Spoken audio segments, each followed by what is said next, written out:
Día 97. Comenzamos un nuevo día en el que Dios, como en cada día, nos quiere hablar y sobre todo nos quiere hablar a través de su palabra. Eso es maravilloso. Dios no es un Dios distante que está allá tomando mate con el ángel Gabriel del otro lado de Plutón. No, Dios es un Dios que quiere ser cercano, que quiere intervenir en nuestras vidas, que te ama como nadie. En el día de hoy vamos a ver Josué capítulo 3, Josué capítulo 4 y Hechos de los Apóstoles capítulo 8. Esos van a ser los 3 capítulos de este día que vamos a ver. Vamos a arrancar con Josué capítulo 3, donde los israelitas cruzan el Jordán, cruzan rumbo a conquistar la tierra prometida, que después de tantos años, de tanto peregrinar, de tantas cosas, se va a cumplir la promesa. Josué capítulo 3 arranca y dice así: temprano a la mañana siguiente, Josué y todos los israelitas salieron de la arboleda de acacias y llegaron a la orilla del río Jordán, donde acamparon antes de cruzar. 3 días después, los jefes israelitas fueron por el campamento y dieron al pueblo las siguientes instrucciones. Cuando vean a los sacerdotes levitas llevar el arca del pacto del Señor su Dios, dejen sus puestos y síganlos. Dado que ustedes nunca antes viajaron por este camino, ellos los guiarán. Quédense como a 1 kilómetro detrás de ellos. Mantengan una buena distancia entre ustedes y el arca. Asegúrense de no acercarse demasiado. Entonces Josué le dijo al pueblo: purifíquense, porque mañana el Señor hará grandes maravillas entre ustedes. Por la mañana, Josué les dijo a los sacerdotes: levanten el arca del pacto y guíen al pueblo hasta el otro lado del río. Así que ellos se pusieron en marcha y fueron delante del pueblo. El Señor le dijo a Josué: a partir de hoy empezaré a convertirte en un gran líder a los ojos de todos los israelitas. Sabrán que yo estoy contigo, tal como estuve con Moisés. Dales la siguiente orden a los sacerdotes que llevan el arca del pacto. Cuando lleguen a la orilla del río Jordán, den unos cuantos pasos dentro del río y deténganse allí. Entonces Josué les dijo a los israelitas: vengan y escuchen lo que dice el Señor su Dios. Hoy sabrán que el Dios viviente está entre ustedes. Sin lugar a dudas, Él expulsará a los cananeos, a los hititas, a los heveos, a los fereceos, a los jergueseos, a los amorreos, a los jebuseos de delante de ustedes. Miren, el arca del pacto que pertenece al Señor de toda la tierra los guiará al cruzar el río Jordán. Elijan ahora a 12 hombres de las tribus de Israel, uno de cada tribu. Los sacerdotes llevarán el arca del Señor, el Señor de toda la tierra. En cuanto sus pies toquen el agua, la corriente de agua se detendrá río arriba, y el río se levantará como un muro. Entonces los israelitas salieron del campamento para cruzar el Jordán, y los sacerdotes que llevaban el arca del pacto iban delante de ellos. Era la temporada de la cosecha y el Jordán desbordaba su cauce. Pero en cuanto los pies de los sacerdotes que llevaban el arca tocaron el agua a la orilla del río, el agua que venía de río arriba dejó de fluir y comenzó a amontonarse a una gran distancia de allí, a la altura de una ciudad llamada Adán, que está cerca de Zaretán. Y el agua que estaba río abajo desembocó en el mar Muerto hasta que el lecho del río quedó seco. Después, todo el pueblo cruzó cerca de la ciudad de Jericó. Mientras tanto, los sacerdotes que llevaban el arca del pacto del Señor se quedaron parados en tierra seca en medio del lecho, mientras el pueblo pasaba frente a ellos. Los sacerdotes esperaron allí hasta que toda la nación de Israel terminó de cruzar el Jordán por tierra seca. Ahí finalizamos Josué capítulo 3 y vemos este milagro increíble en que nuevamente cruzan por tierra seca un río. Lo increíble acá, recordad que la otra vez fue con Moisés, que levantó la vara, y ahí ocurrió ese milagro. En este caso fue diferente. Habían construido el tabernáculo, como lo hemos visto anteriormente, y habían construido el arca que llevaba las tablas de la ley y que tipificaba la presencia de Dios. Y dice que cuando ocurre esto, el Jordán desbordaba su cauce. Era la temporada de la cosecha y el Jordán desbordaba su cauce. O sea, no es que el río estaba medio seco y por eso... No, era en un momento que estaba crecido el río. ¿Me estás entendiendo? Y la orden era que pisaran con el arca, los que iban transportando a estos sacerdotes del arca, pisaran, y dice que la Biblia en el versículo 15, en cuanto los pies de los sacerdotes que llevaban el arca tocaron el agua a la orilla del río, el agua que venía de río arriba dejó de fluir.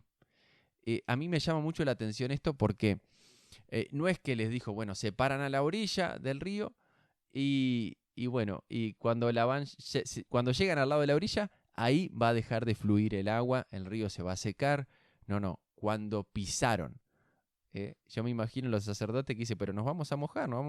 Cuando, ¡tac!, la suela, la planta del pie toca el agua, se deja de fluir el río.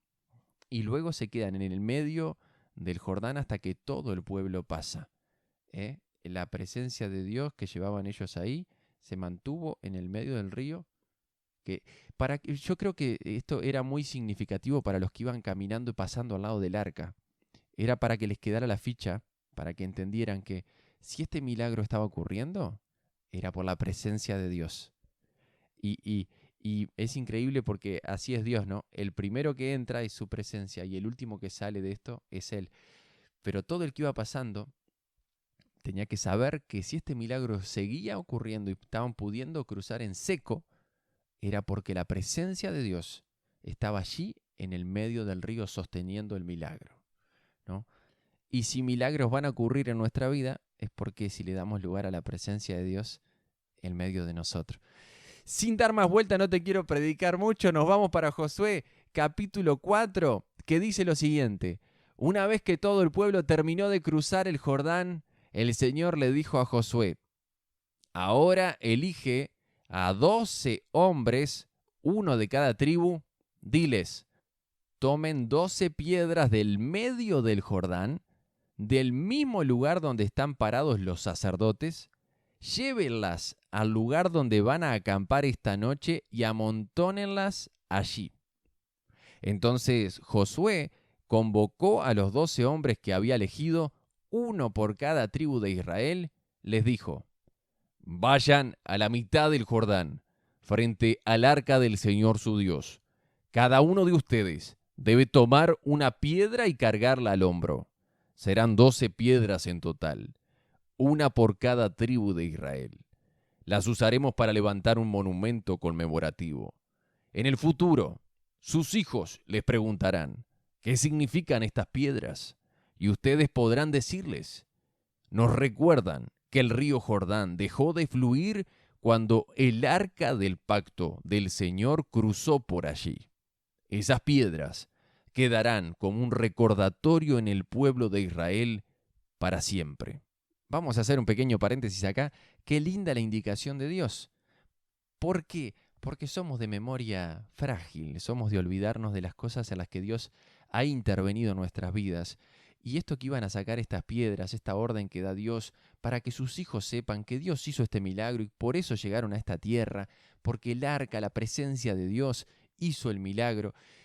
Somos de memoria frágil.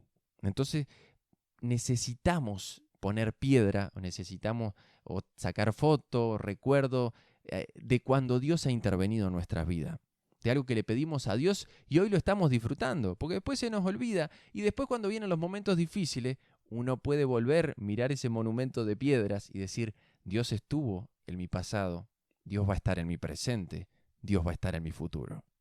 Sigo en el versículo 8 que dice así: Así que los hombres hicieron lo que Josué les había ordenado.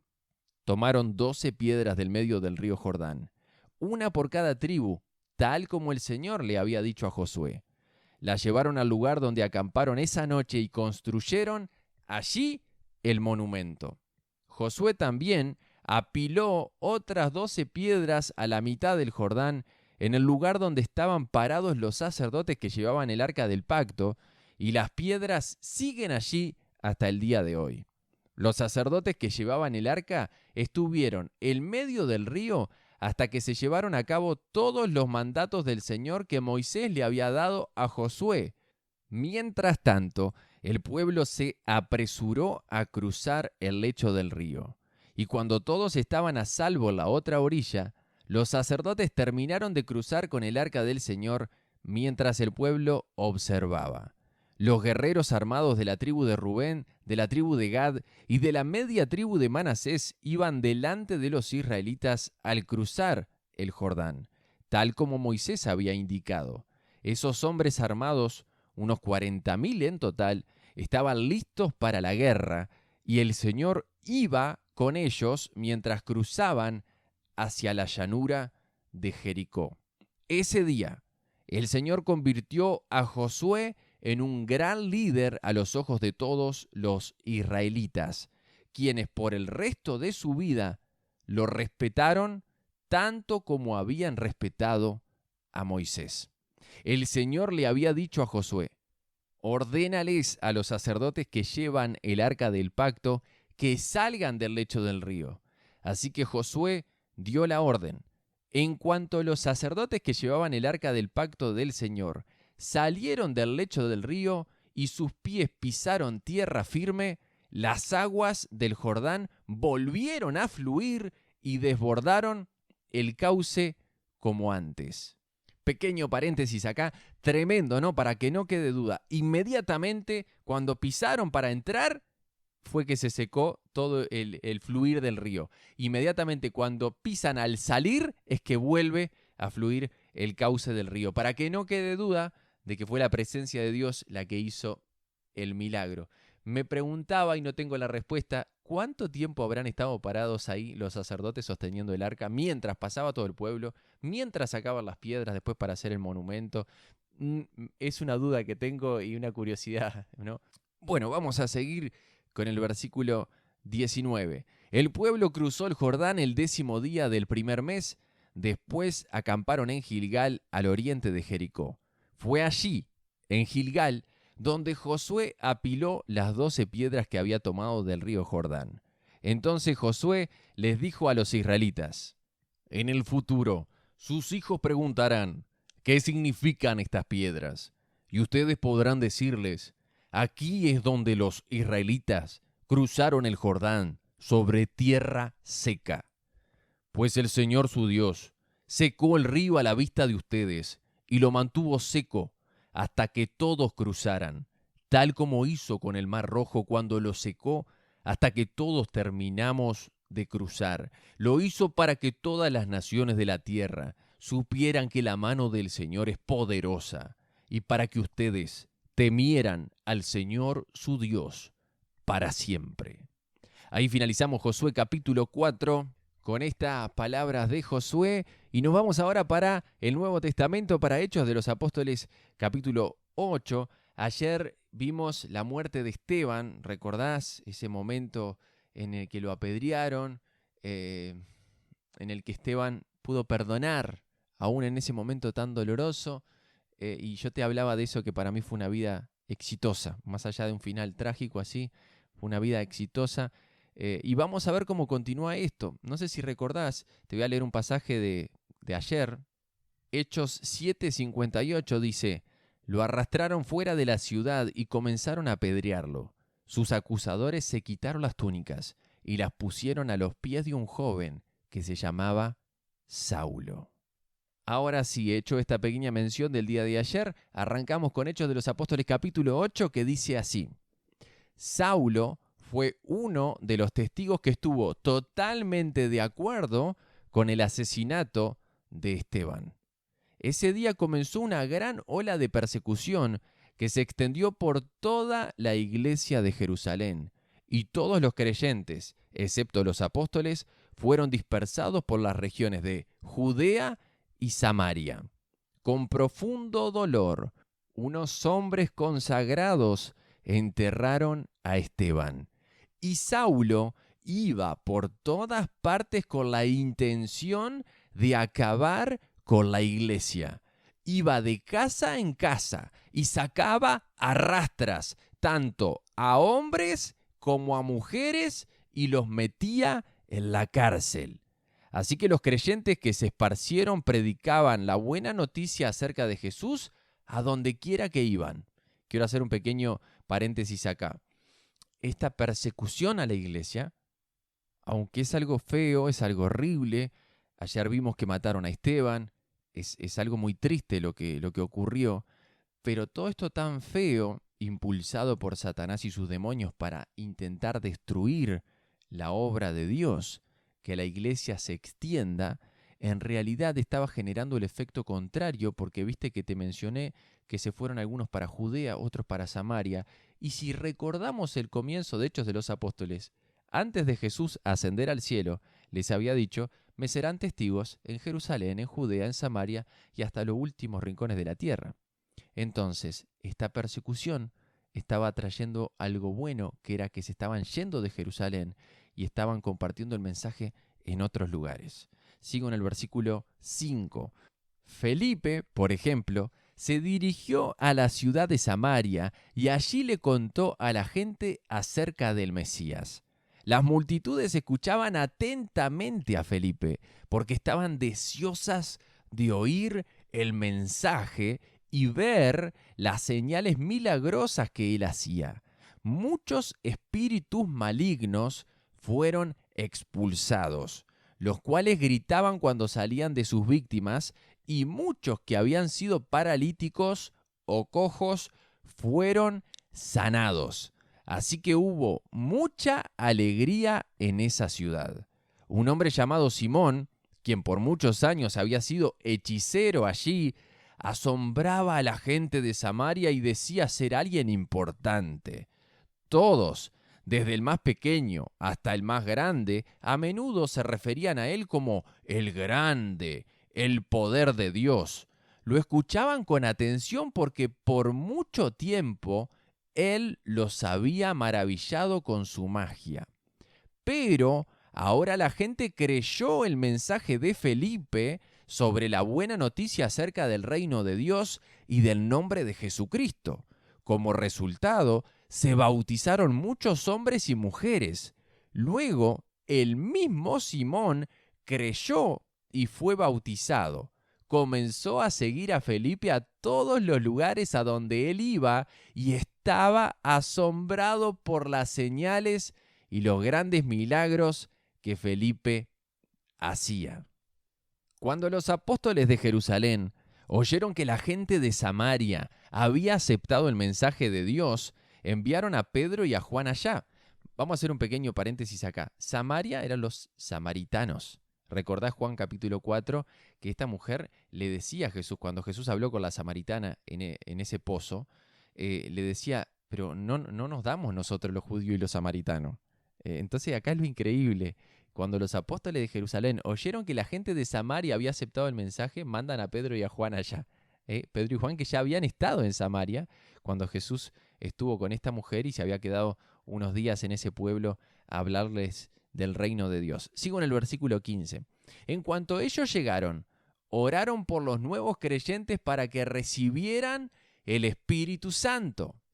El Espíritu Santo todavía no había venido sobre ninguno de ellos porque solo habían sido bautizados en el nombre del Señor Jesús.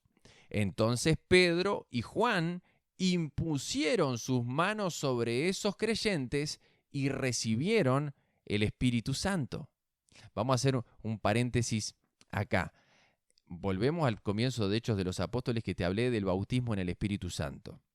Estas personas acá habían sido bautizadas en el nombre de Jesús, pero no habían recibido el Espíritu Santo. Y entonces está hablando acá de recibir el bautismo en el Espíritu Santo. Y entonces le imponen las manos Pedro y Juan para que recibieran ese bautismo de poder, para que sean sumergidos en el poder del Espíritu Santo, para que reciban ese don de hablar en otras lenguas como ellos también lo habían recibido.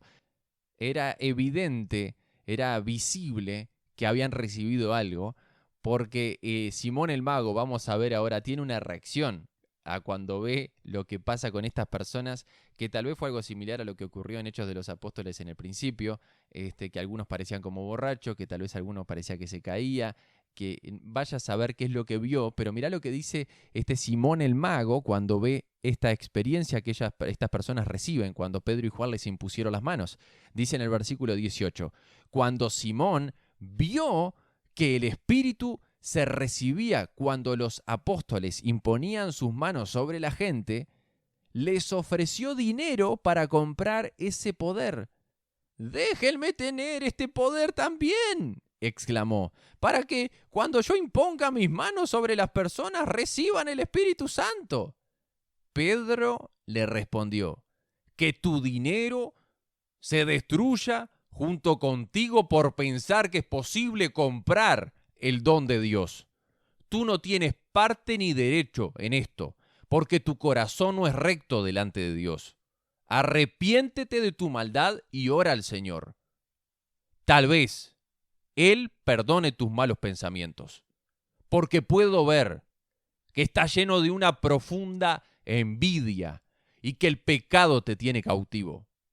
«Oren al Señor por mí», exclamó Simón, «que no me sucedan estas cosas terribles que has dicho». Después de dar testimonio y predicar la palabra del Señor en Samaria, Pedro y Juan regresaron a Jerusalén. Por el camino se detuvieron en muchas aldeas samaritanas para predicar la buena noticia. En cuanto a Felipe, un ángel del Señor le dijo, «Ve al sur por el camino del desierto que va de Jerusalén a Gaza».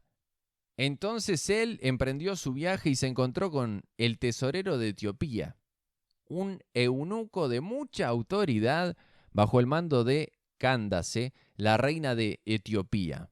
El eunuco había ido a Jerusalén a adorar y ahora venía de regreso.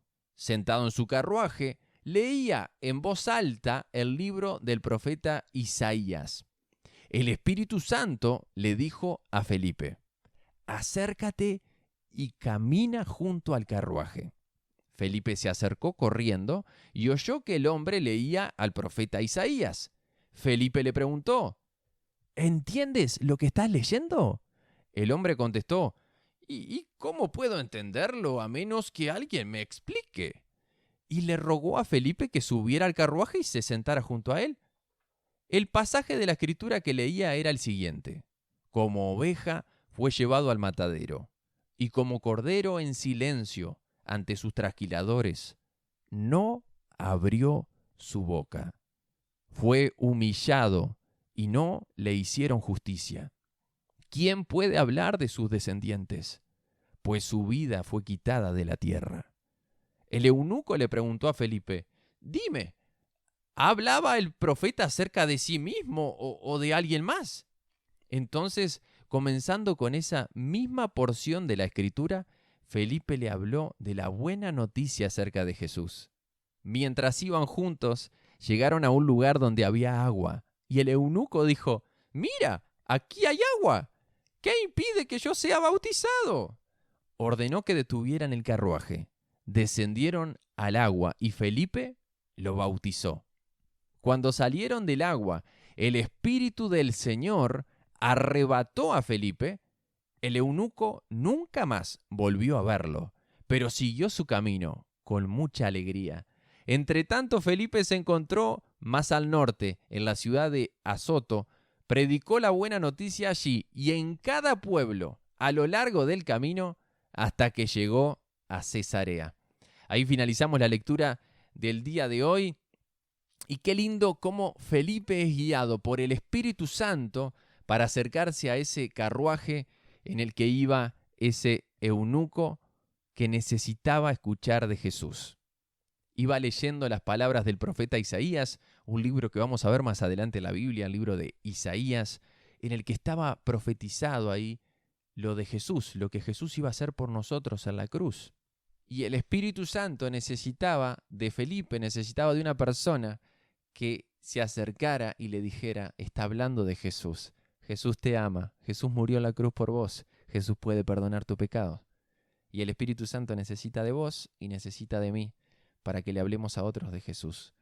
Busquemos la guía del Espíritu Santo para tener una vida en la que hagamos cosas que trascienden en la eternidad. No hay nada más grande que poder hablarle a una persona de Jesús. Eso le va a cambiar la eternidad. ¿Qué te parece algo más grande que eso? Si estás viva, si estás vivo, podés utilizar tu vida para llevar y para direccionar a otros hacia la cruz, hacia Jesús. Y quiero finalizar con esto.